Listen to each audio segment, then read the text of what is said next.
Olá, quinto ano, aqui é a professora Nilda. Eu estou aqui para deixar algumas orientações muito importantes, como assistir aula no e-class, quando a professora, deixa lá um vídeo orientando toda atividade.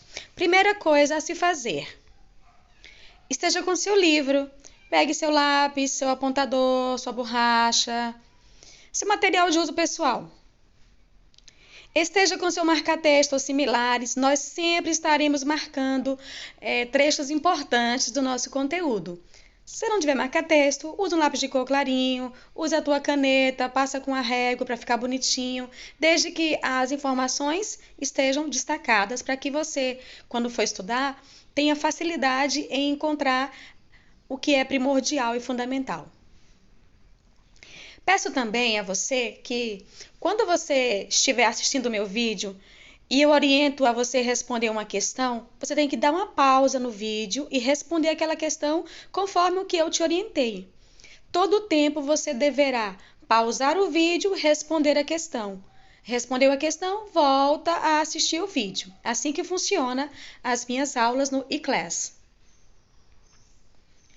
E se você não seguir as minhas orientações, eu percebo pelos erros cometidos ao corrigir a atividade.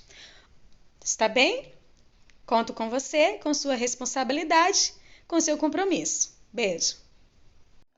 Bom dia, quinto ano. Aqui é a professora Nilda com mais uma aula. Hoje temos Geografia. Como você pode ver, o destaque é o mapa do Brasil, formado por sua população. Eu e você fazemos parte. Mas o que teremos para o bimestre? Claro, vejamos o nosso sumário. Nós temos a vida dos brasileiros. Vamos falar sobre censo, vamos falar sobre quantos habitantes tem o nosso país, como que essa população aumenta, como que ela diminui, quais são as razões para que isso aconteça. No nosso capítulo 2 diz ter ou não ter filhos. Será que, observando a sua família, sua mãe e seu pai, eles têm menos filhos que os seus avós ou mais filhos? Eu, por exemplo, não tenho nenhum filho, mas a minha mãe teve 10. É pouco ou muito? O que mudou nas próximas gerações? Eu tenho irmãos que têm 4 filhos, tem alguns também que não têm nenhum. E aí, o que está mudando na vida da população brasileira? No capítulo 3, nós temos os desafios da população. Ser mulher tem alguma dificuldade? O mercado de trabalho, ele impõe algumas barreiras para as mulheres? Sim ou não? Será que você já ouviu falar sobre isso? Sua mãe já comentou algo a respeito? E a sua avó? O que ela fazia quando ela era jovem? Será que ela estava no mercado de trabalho? Será que ela passava o dia numa empresa? Ou será que ela ficava em casa cuidando das suas crianças? E ser idoso? Será que o idoso ele é respeitado? Ele é visto pela sociedade? Será que há políticas que protejam, que garantam benefícios para essa faixa etária da população brasileira? Sobre isso que vamos estudar neste bimestre. Mas por enquanto, vamos tratar aqui sobre... Você vai saber já já. Preste atenção no vídeo que vai ser exibido neste momento e você vai saber do que se trata. E assim José levou Maria para sua casa. Quando o nascimento do filho de Maria já estava próximo, o imperador romano César Augusto ordenou que se fizesse um censo para fins de impostos. José e Maria viajaram para Belém, pois foi lá que José nascera. Era uma viagem cansativa, ainda mais para uma mulher prestes a dar à luz. Mas quando os viajantes, cansados, chegaram em Belém, encontraram uma cidade cheia de pessoas que também vieram se alistar para o censo. Meu bom homem, pode segurar o animal para mim? José aproximou-se da porta da estalagem. Talvez encontrassem abrigo aqui.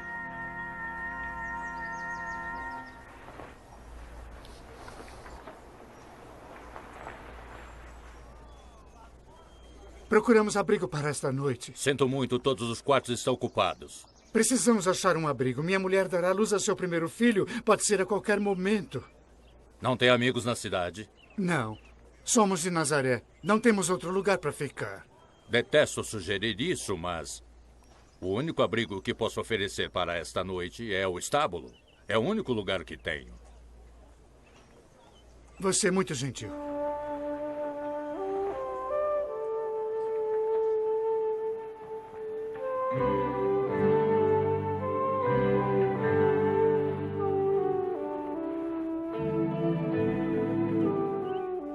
Venham, vou mostrar o caminho.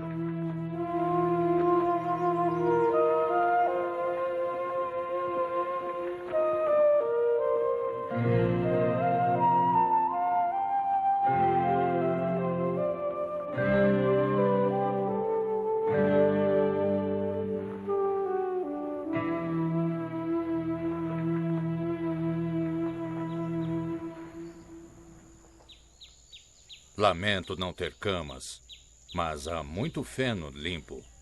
Ao menos não sentirão frio. Que Deus o abençoe por sua bondade. Vou trazer cobertas. Se precisarem de alguma coisa, é só pedir. Tome, eu vou deixar a luz. Obrigado.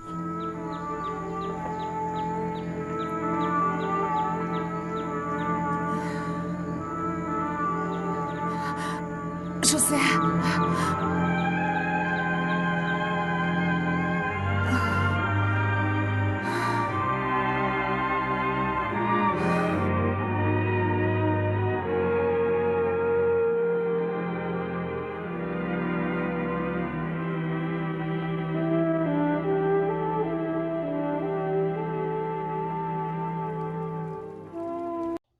Olha só, voltamos!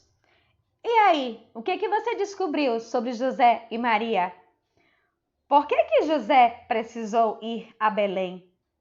Por que Jesus nasceu em Belém? Você descobriu? Você prestou atenção? Ou você fingiu que eu não coloquei aquela história para você? Você pensou que aquela história não fazia parte do nosso assunto? Ela tem tudo a ver. E sabe o que mais? Eu vou esperar 1 minuto para você pegar o seu livro, para você pegar seu marca-texto. Você pode também utilizar a sua régua. Você pode usar também uma canetinha, uma caneta, até a sua caneta azul ou a sua caneta preta. Ou você pode escolher um lápis de cor, ou 3 cores, mas que sejam cores leves, cores claras. Porque nós vamos destacar coisas muito importantes em nossa aula de hoje, que tem como título A Vida dos Brasileiros. E a primeira coisa que nós temos que marcar em nosso livro, usando um desses marcadores que eu indiquei para você, é a pergunta que eu faço para você. Por que Jesus nasceu em Belém? De acordo com o vídeo, por que José precisou sair rapidamente com Maria até Belém? Você lembrou já? Ótimo! Então, você vai marcar. Espero que você tenha pensado o mesmo que eu, porque eu também assisti ao vídeo. E lá dizia, de acordo com o relato bíblico, Jesus nasceu em Belém porque seus pais, cumprindo uma exigência do governo.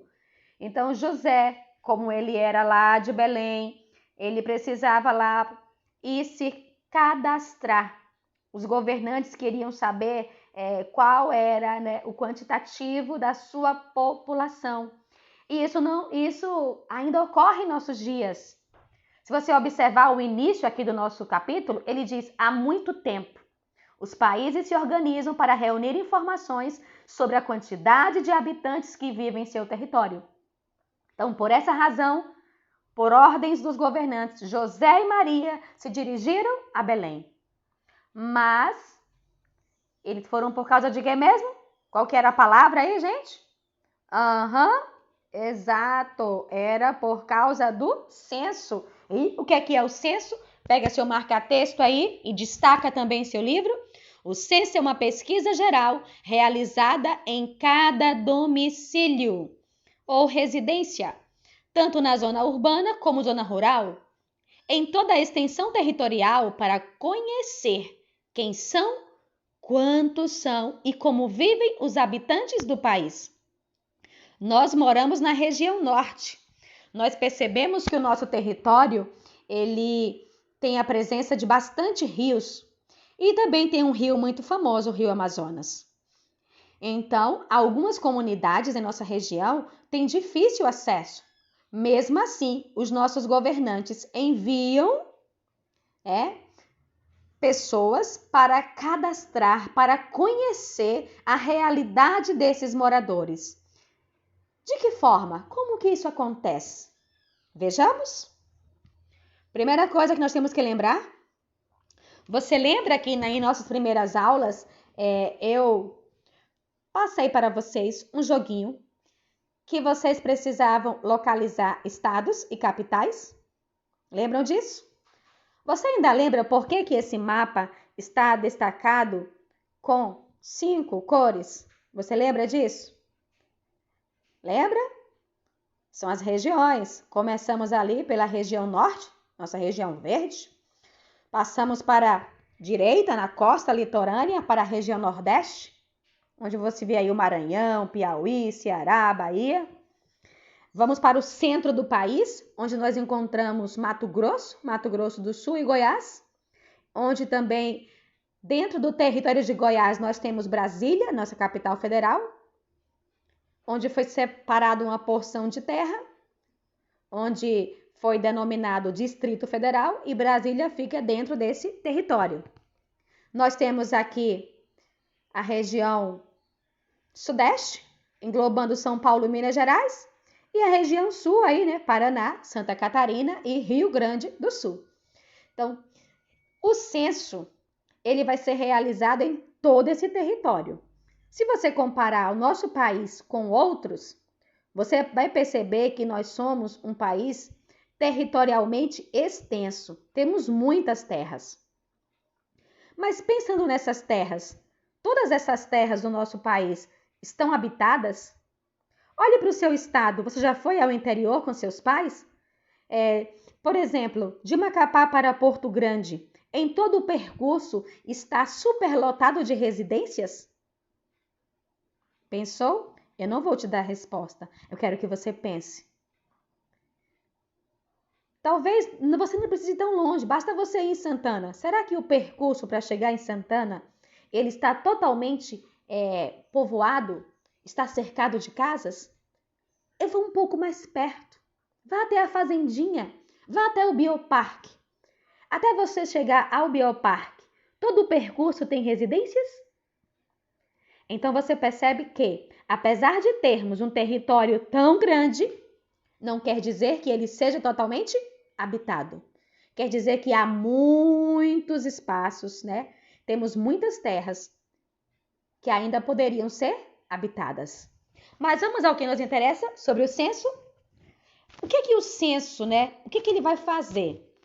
Vocês viram na aula anterior, e vocês me disseram, que o Brasil tem 26 estados. E juntando com o Distrito Federal, nós temos aí agora 27 territórios. Mas são apenas 27 cidades que existem no país? Vamos descobrir aqui? Eu trouxe para vocês algumas informações do IBGE. E olha o que ele nos diz. O censo 2020. Por que 2020? Porque o censo, você vai descobrir daqui a pouco, o censo era para ter sido realizado ano passado. Mas por conta do nosso momento de pandemia, Covid-19, esse censo foi cancelado a sua realização ano passado. E sabe quantas pessoas iriam trabalhar para fazer esse processo? Para tabular todos esses dados? 180 mil pessoas seriam contratadas para serem recenseadores, para ir de residência em residência. E esse era um trabalho temporário. Recenseador é um trabalho temporário, porque esse serviço ele só é prestado a cada 10 anos. Mas tem mais. Esses recenseadores, eles tinham uma missão muito grande. Apesar de que a quantidade deles ser de 180 mil trabalhadores, eles tinham a missão, né, de estimar aí uma população de 213 milhões de habitantes. Porque se você observar, será que as pessoas deixam de nascer? Será que as mulheres grávidas, elas não têm o seu parto, a criança não nasce, ou crianças nascem diariamente em nossas maternidades? Claro, né, gente? Todo dia nascem crianças. Então, apesar do nosso livro, você vai perceber daqui a pouco, ele trazer um quantitativo em relação à nossa população brasileira, mas o IBGE, ele vai atualizando. E daqui a pouco a gente vai saber como que ele atualiza isso. Além disso, nós temos aqui que perceber que o nosso país, só voltar que eu deixei de falar para você, são 5.570 municípios. Sabe o que isso quer dizer? São 5.570 prefeitos. Quando tem a eleição para prefeito, esse quantitativo aí de cidadãos são eleitos para governar essas cidades. Municípios são cidades organizadas. É muito ou pouco? Vejamos mais sobre o censo. O censo, ele vai trabalhar com pesquisas fundamentadas em quê? Vamos pesquisar sobre o quê? Quando você faz uma pesquisa no Google, você precisa escolher uma área que você quer pesquisar. Sobre o que você vai procurar?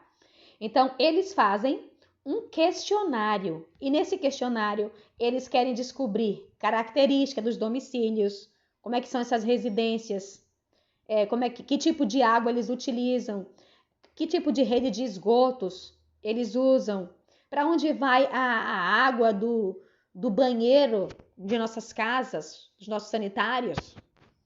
Eles querem saber, eles querem identificar qual é a etnia racial dessa população. É de índios, negros, brancos, pardos. Eles querem saber a nupcialidade. Você sabe o que é isso? São casamentos, queridos. Nupcialidade, eles querem saber quantos casamentos foram realizados neste ano, ou nesses 10 anos.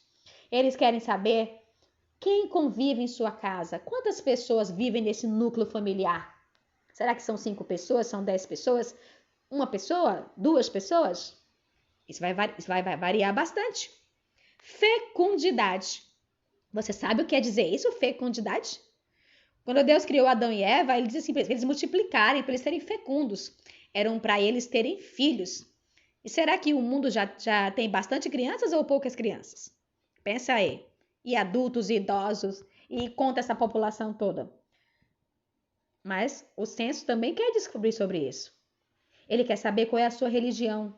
Que tipo de culto você, sua família, tem o hábito de cultuar? Será que tem algum membro que tem algum tipo de deficiência? Será que essa pessoa fez uma migração interna? Será que ela saiu de um estado para o outro? Ou será que ela saiu de um país e veio para o Brasil? Quer saber da educação? Quer saber qual é o nível educacional das pessoas que vivem nessa residência?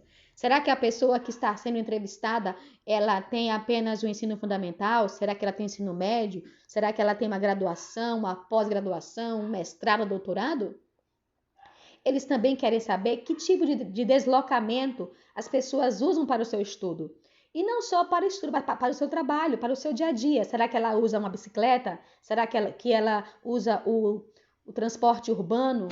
Será que ela usa um carro próprio? Será que ela utiliza de serviços de Uber, por exemplo? São perguntas. E tudo isso os governantes precisam saber para detectar que tipo, de empreendimentos eles podem fazer para essa população. Eles também querem saber que tipo de trabalho as pessoas que vivem nessas residências, elas realizam. E quanto é o seu rendimento mensal. Será que ela ganha até um salário mínimo, 1.000 e poucos reais? R$1.080? Será que elas ganham até 2 salários mínimos? Será que elas ganham 5 mil, 6 mil, 10 mil, 20 mil reais? Eles querem saber também sobre isso. E eles também querem saber sobre a mortalidade. Será que nessa família, esse ano, alguém faleceu? Eles também querem saber. Tudo isso está dentro de uma planilha com várias perguntas. A planilha principal são 76 questões. São muitas questões para perguntar a você e a mim. Vejamos aqui. Eu trouxe aqui uma pequena planilha para a gente observar. Eu não sei se vai dar para você ver, eu vou tentar ampliar até aqui um pouco. Olha só. Olha o que ele diz. Característica dos domicílios, ó. Para domicílios particulares e permanentes. Permanentes. Olha a pergunta que vem aqui pra gente. Qual a principal forma de abastecimento de água utilizada em domicílio? Aí ele coloca aí 8 opções. A primeira é rede geral de distribuição. Será que a sua água vem da CAESA? Será que a água da sua casa é profundo ou artesiano? Será que seu pai cavou um poço artesiano? Ou será que é um poço raso, freático ou cacimba? Será que a fonte da sua casa é porque tem uma nascente ou uma mina no seu quintal? Será que você busca água no carro? Será que é a água da chuva que você armazena? Então, tudo isso eles querem saber de onde vem essa água que você utiliza. Ele, por exemplo, na questão aí, na próxima, 3.2, ele diz, o domicílio tem acesso à rede geral de distribuição de água? Será que todos os bairros de Macapá têm acesso à água que a CAESA fornece? Sabia que não? No bairro que eu moro, na rua que eu moro, não tem. Então, nós temos que ter o nosso próprio poço se quisermos ter água. Observa aqui a 3.3, ele diz assim, a água utilizada no domicílio chega? De que forma a água da minha casa chega? É encanada até dentro de casa? É encanada mais apenas no terreno? Ou não chega encanada? Será que nas suas torneiras em sua casa sai água? Na minha sai. Eu tenho um poço e essa água foi encanada para chegar a todas as partes da minha casa. E são algumas das perguntas. Por exemplo, aqui, ó, para onde vai o esgoto do banheiro? Será que vai para a rua? Será que é ligado a uma rede, né, subterrânea aí que os nossos governantes fizeram? Será que vai para a rua de qualquer jeito? Como que acontece isso? Será que sua casa tem um buraco, uma fossa, onde esses resíduos vão parar? Então, tem muitas perguntas. Isso aqui é só um exemplo para a gente ter assim, um pouco de noção sobre o que o IBGE faz nesse censo, nesses questionários, que eles vão em residência em residência. Vamos à próxima situação que nós temos agora aqui. Então, já percebemos que o censo fazem um questionário para ir de residência em residência, tomando ali muitas informações dos seus moradores. Mas como é que é mesmo o nome do órgão que faz esse trabalho? Marque aí no teu livro, ó. No Brasil, essa pesquisa é realizada pelo Instituto Brasileiro de Geografia e Estatística, o IBGE. E isso acontece a cada 10 anos, mas 2020 foi um ano atípico, onde essa pesquisa não pôde ser realizada e esse ano ainda estamos vivendo, né, pandemia. Então, não sabemos se de fato esse censo será realizado este ano. E se você observar, aí no teu livro tem uma palavra destacada que é amostragem. O que é amostragem? É uma pesquisa que eles fazem dentro desse período, antes dos 10 anos, para quê? Para eles irem, né, atualizando algumas informações, mesmo que não seja de forma total. Eles utilizam apenas uma parte da população para pesquisar algumas mudanças no decorrer dos anos, certo? Vamos avançar? Vem comigo, página 93. Você tem agora aqui uma pergunta. Por que o censo é importante para o país? Você já parou para pensar? Vamos imaginar aqui um bairro simples. Um bairro onde a população tem uma renda muito baixa. E o censo, ele detecta isso. através do questionário. Será que valeria a pena construir um shopping de super luxuoso num bairro onde a população tem uma renda muito baixa? Será que vale? Será que valeria a pena empreender, abrir muitas lojas nessa área? Então, pense comigo. Essa pesquisa, ela dá condição ao governo de decidir como investir os recursos públicos. Observe que um shopping normalmente são empreendimentos privados, mas para que eles façam esse tipo de empreendimento, eles buscam informações sobre o perfil dos moradores daquela região. E os governantes, eles vão, por exemplo, vai abrir um hospital. Ele vai ver qual é a melhor área para atender o maior número de moradores. Às vezes uma área fica do tipo centralizada, onde outros bairros vizinhos terão acesso. Ficará melhor se esse hospital for construído em certo ponto. Dessa forma é que eles vão pensando em como trazer os benefícios para a população. Além disso, temos que perceber que o cenário ele vai mudando. Todo o tempo as pessoas estão em constante mudanças. As pessoas vão estudando, elas vão buscando novas formas de viver, de trabalho. Então, o censo ele vai trazendo para os governantes novas informações de como essa sociedade está se desenvolvendo. Se ela está tendo um desenvolvimento positivo, se ela está melhorando ou se ela está regredindo. E eles precisam avaliar que tipo de investimentos são necessários. Será que, se eles detectarem, por exemplo, sobre a educação, que determinados bairros estão com um índice de analfabetismo, de abandono escolar, será que eles teriam que tomar algumas medidas nessa região? Com certeza. Então, essas informações eles encontram no IBGE, no site do IBGE. O IBGE ele vai organizar todas as informações que foram pesquisadas para que até nós mesmos tenhamos acesso a tudo isso. Então, se você, agora questão 2, você sendo o prefeito de Macapá, e o que você faria? Por que você faria uma pesquisa? Por que você levaria, pessoas para fazer um censo? O que você gostaria de descobrir na população de Macapá? Agora você é o prefeito de Macapá. Por que você iria fazer uma pesquisa com a população de Macapá? O que você queria detectar? O que você quer saber? Você quer saber sobre o que de nossa cidade? Então, você vai usar aí no título, motivos para realizar o censo do município de Macapá. Aí você vai dizer quais são os motivos, quais são as razões que você faria uma pesquisa como essa. O que você queria detectar? O que você quer saber? E você vai dizer o governo de quem é você? Qual é o seu nome? Você vai pôr aqui, certo? Vamos ao próximo ponto? Agora vamos para os habitantes do Brasil. Quantos habitantes tem o Brasil? Você já parou para pensar? E como que se vai saber quantos habitantes temos? Vejamos.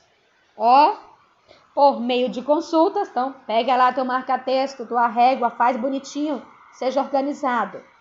Então, por meio de consultas nos cartórios de registro civil, quando você nasce, os seus pais, eles têm a responsabilidade de registrar você. Você vai ter um documento. Nesse documento vai constar o seu nome completo, vai constar o nome dos seus pais, dos seus avós, vai dizer o dia que você nasceu, o teu tamanho, a cor da sua pele, qual é a cidade que você nasceu. Tudo isso vai estar dentro do teu registro de nascimento. Mas nesses cartórios também se registram óbitos, certo? Registram óbitos. Então, tanto os nascimentos quanto os óbitos, você sabe o que são óbitos? Óbitos quer dizer pessoas que morreram. Elas também têm que ter um documento para confirmar a sua morte. Isso acontece todos os dias. Então, o IBGE, ele disponibiliza à população informações sobre a quantidade aproximada de habitantes no país. E esses dados são continuamente atualizados de acordo com as novas informações que chegam. Você observa que, você lembra que eles fazem uma pesquisa por amostragem? Então, eles tanto têm as pesquisas por amostragem, como eles podem também estar verificando nos cartórios os registros de nascimento, assim como os registros de óbito, ok? E temos agora aí, né, uma amostragem da população brasileira. E isso foi no dia 26 de setembro de 2018, ó. 2018, já estamos em 2021. Nesse momento aqui, eles tinham o quê? 208.884.501 habitantes. Será que desse dia para cá as crianças pararam de nascer? Será que as pessoas deixaram de morrer? Observe, é constante. Nascimentos e óbitos são constantes. Isso quer dizer que esse valor aqui não é mais o mesmo. Com certeza já aumentou. Agora temos aqui mais questões para você trabalhar. Fique ligado. Quando eu explico uma questão que você tem que responder, você precisa pausar o seu vídeo. Para quê? Para que você ponha a resposta. Você precisa sincronizar. Você dá pausas e você também assiste. Então, eu assisto a orientação, eu dou a pausa e respondo a questão. Para a questão 3, nós temos agora, ele faz uma pergunta a nós. Faz a pergunta a você. Ele diz, observe o número de habitantes apresentado na imagem da página 93. Vamos voltar aqui. Nós vimos que eles disseram que o Brasil teria 208.884.501 habitantes. Esse número você considera elevado ou baixo? E por quê? Para que eu faça consideração de alguma coisa, eu preciso comparar. Por exemplo, vamos pensar na China. Vamos aproveitar esse mapa que está aí abaixo, na seção Você Sabia? Verifique quanto que tem a população chinesa. 1.380 bilhões. Porque essa palavra bilhão, ela está se referindo ao valor que vem antes da vírgula. E quem é que está antes da vírgula? O número 1. Então, esse 1 é 1 bilhão. Agora, pense no Brasil. O Brasil tem, voltando, 208 milhões. Agora, você considera esse valor elevado ou baixo diante do território que nós temos? Vamos relembrar aqui o nosso quadro de valores? Nós temos o nosso quadro de valores, que nós estudamos em matemática. Olha onde ele veio parar? Em geografia. E aí? O Brasil está na casinha, na terceira classe, casa dos milhões. Essa população está elevada ou baixa? Por quê? Dê a sua opinião. Eu já fiz alguns comentários anteriormente sobre o nosso território. Qual é a opinião que você tem a respeito? Qual é a sua crítica? Qual é a sua reflexão? Responda. Vamos agora aqui para a seção Você Sabia? Você precisa olhar a população que foi registrada para esses países que estão em destaques. Temos os Estados Unidos, com 329 milhões. O Brasil, 208 milhões. Nigéria, 195 milhões. Paquistão, 207 milhões. Olha o território do Paquistão. Agora, confere aí o do Brasil. E observe a população do Paquistão e do Brasil. O que você acha disso aí? O que você pensa sobre isso? Será que o território do Paquistão é do mesmo tamanho que o nosso território? Quantos paquistões, caberiam aqui dentro do Brasil? Você prestou atenção nisso? E aí, a tua resposta aí na questão 3, será que o nosso valor populacional é elevado ou baixo? Observe a Índia e a China, o quanto que eles têm. Eles têm bilhões. Eles têm 1 bilhão, né? 1 bilhão e pouco. E nem os outros países que nós temos aqui, nenhum deles chegam a 1 bilhão. Apenas China e Índia. Mas quando você olha aí para o território da Índia, você já percebe que ele é menor que o do Brasil. A China já tem até um território mais expansivo. Agora, olha o Japão. Olha o tamanho do território do Japão. Olha quanto que eles já têm. 126 milhões. Olha aí a Indonésia. Olha o pedacinho de terra que a Indonésia tem. E quanto que eles têm de habitantes? Eles têm mais que o Brasil, gente. Isso não é impressionante? Em tão pouco espaço, tantas pessoas habitando nele. Será que essa convivência aí está bem resolvida? Será que eles têm acesso a todos os tipos de serviços, saúde, educação, segurança, tudo de muita qualidade? É também importante pensar sobre isso. Vamos aqui agora à nossa questão. Questão 4, que nos pergunta assim: dos países mostrados no mapa, você sabia quantos possuem mais habitantes que o Brasil? E presta atenção, não é para colocar uma quantidade, é para colocar, né? Não é apenas a quantidade, mas você vai conferir quantos tem mais população que o Brasil. Você diz a quantidade, coloca 2 pontos e começa a escrever o nome dos países que têm a população maior que o Brasil. Lembrando, quando a gente começa a responder qualquer pergunta, a gente inicia com letra maiúscula. E quando você vai inserir o nome de cada país, as iniciais precisam ser maiúscula. E eles são separados por vírgula. Por quê? Porque você está fazendo uma lista. E quando você faz uma lista, você está enumerando itens. Você precisa colocar vírgula. E ao terminar, você põe o seu ponto para finalizar a sua questão. Ok? Para a questão 5, nos diz, escreva no espaço abaixo o número de habitantes do Brasil e do país que possui mais habitantes no mundo, segundo o registro em 2018. Antes de você responder, antes que eu te dê essa orientação, eu tenho que destacar para você o seguinte. Olha só aqui. Por que eu coloquei aqui 262? Porque quando eu ensinei para você sobre o quadro de valores, a gente viu que cada valor tinha a sua casinha. Só que nesse caso aqui, a gente não tem os compartimentos para dividir. Então, eu só estou dando um exemplo. É o Brasil que tem, segundo esse mapa aí, é o Brasil que tem 262 milhões de habitantes? Eu só estou dando um exemplo. Então, você vai precisar colocar dentro desse retângulo o valor total. E nessa parte de centena de milhar e de centena, o que a gente vai pôr? Vocês lembram? Quando não temos valores visíveis, qual é o número que a gente utiliza?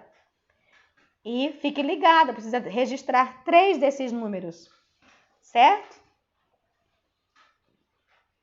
Vamos aqui. Para a página 95, passa aí tua folha. Tem uma pergunta, e a pergunta é: ao comparar o número de habitantes do Brasil e do país mais populoso do mundo, qual era o mais populoso do mundo? É esse que você pensou mesmo, que você respondeu lá na questão anterior. Então, olha só. Eu trouxe aqui de novo o nosso quadro de valores. Lembra que eu falei que cada numeral tem a sua casinha, como se fosse nossa casa, os cômodos, seu compartimento? Na classe das unidades, a gente registra... Olha, deixa ele voltar aqui. Pronto. Na classe das unidades, a gente vai registrar... Vamos ver se ele aparece aqui. Oh, sim. Na classe das unidades, ele vai registrar 999. Na classe dos milhares, vai até 990 mil. Na classe dos milhões, vai até 999 milhões. Mas na classe dos bilhões, vai até 999 bilhões. Então, quando você comparou a quantidade de habitantes do Brasil Qual o país mais populoso do mundo? A diferença entre eles é muito alta. Para o Brasil alcançar 1 bilhão, para alcançar 1 bilhão, tem que ultrapassar 999 milhões. Quanto é que o Brasil tem? 208 milhões. Então, para chegar em 999 milhões, para ultrapassar isso aí, falta muito ou pouco? Essa diferença é muito alta ou não?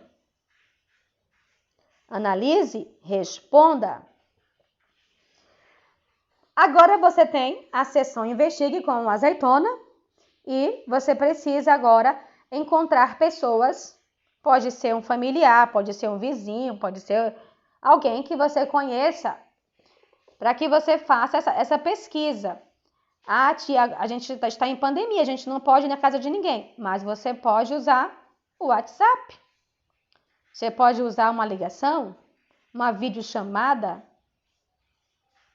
Você escolhe a sua ferramenta, mas você precisa entrevistar 3 pessoas para que elas lhes digam 4 necessidades da população, necessidades que precisam ser atendidas pelos governantes. Primeiro entrevistado, você vai escolher uma pessoa jovem, em torno dos 15 aos 24 anos, né? Para que ele lhes diga quais são as necessidades que ele consegue enxergar em nossa sociedade. Cada necessidade deve ser registrada por linha. Observe que tem 4 linhas para você registrar, então não vai poder ser informações gigantescas. Você vai colocar aqui. Para a pessoa adulta, você vai escolher uma pessoa entre 25 e 59 anos, para que ela também lhes diga quais são as necessidades que ela enxerga. E, por último, os idosos, que eles se encaixam na faixa etária a partir dos 60 anos. Você vai lá solicitar a essa pessoa. Por fim, você vai ter agora, né, uma observação. Observa as respostas das pessoas, a entrevista. Tem alguma resposta igual? Qual foi? Responda. Para finalizar a atividade de hoje, nós temos aí na página 96 sobre o seguinte: leis. Será que Macapá tem uma casa de leis? Será que existem deputados aqui em Macapá? Será que nas campanhas eleitorais você... Não desse ano, porque agora foi para prefeito e vereador. Mas a última eleição aí, há uns 2 anos, será que seus pais escolheram alguns deputados estaduais e federais? Então, temos a Assembleia. Aqui no Amapá nós temos a Assembleia Legislativa. E nele, né, nesse local, nessa casa, é onde ficam os nossos governantes. É uma casa que vai criar leis. Então, o governo, ele deve elaborar leis que atendam às necessidades da população. E todos precisam participar dessas decisões. Destaque aí, por gentileza, o governo deve elaborar leis que atendam às necessidades da população. Então, adultos e crianças fazem parte da população e têm o direito de participar. Na seção Você Sabia, ele está apresentando para a gente aí 2 sites que você pode testar. E lá você pode dar a tua participação, participar das decisões, mesmo sendo criança, certo? Para a questão 7, apesar que o comando diga, né? O comando diz assim, faça com os colegas e o professor, você vai fazer com o seu pai e com a sua mãe. Você como criança, que necessidade você sente? O que é que você observa que deveria ter para você, mas não tem? E que os governantes deveriam fazer.